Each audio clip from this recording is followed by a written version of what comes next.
dans ce milieu clos où ils se sont enfermés de peur d'être aussi martyrisés, crucifiés comme le Maître, le Christ surgit et il apparaît.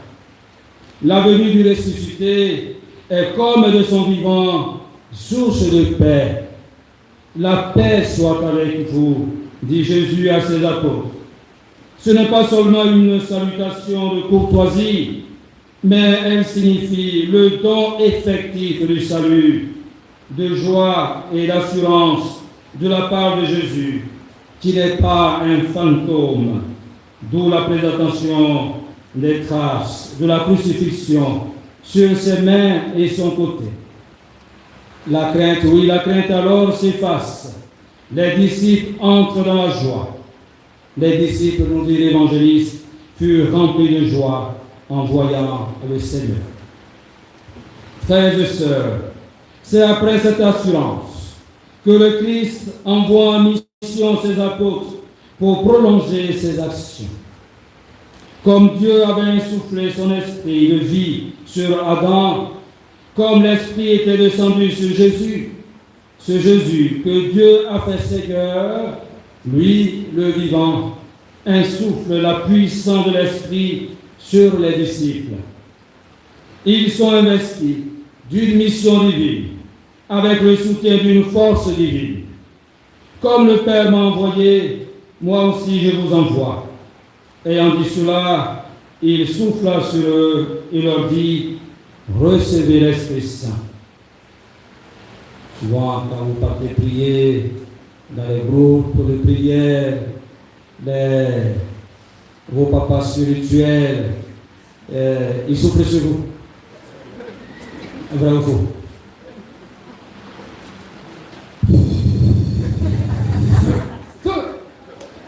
C'est pas comme ça qu'ils font. Oh, c'est ça. On connaît. Bon. Donc, je vais souffler sur vous aussi. Mais le Seigneur, le jour de notre baptême, a soufflé sur nous. Le jour de notre confirmation, il a soufflé sur nous. Et nous allons célébrer cela comme renouvellement à la Pentecôte. Mais attention, il y a souffle et puis souffle, donc faites attention.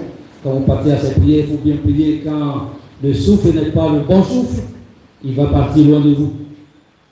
Mais si c'est un souffle qui est accompagné de traumatisme et d'esprits bizarres, si vous ne priez pas, vous allez venir nous emmerder après.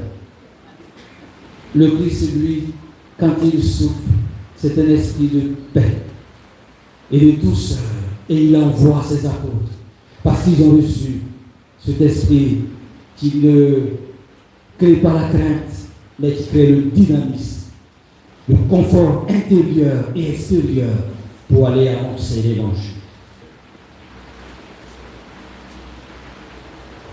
Frères et sœurs,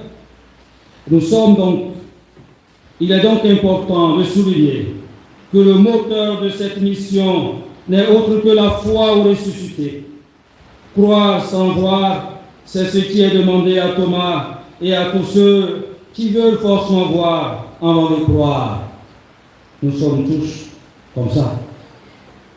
Quand on organise les évangélisations, quand on dit le nom de, je ne veux pas citer, mais le nom que vous connaissez. Ah, mais lui, il est puissant. Quand il va venir, on va tomber en transe, on va voir.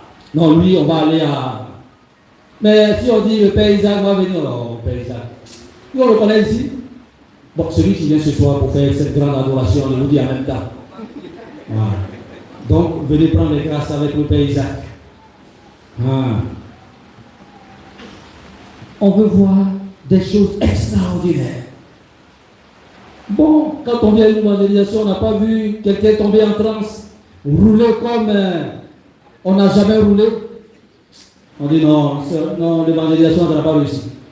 Mais quand on voit une dizaine de personnes, 15 en train de se rouler, crier, tourner, danser, je ne sais pas si c'est à Boda ou bien c'est bébé, mais en tout cas, on dit ah, cette fois-ci, l'évangélisation là, ça a réussi. Chrétien, d'accord, bon. Mais le Christ n'a pas besoin aussi de tous ces brûlures.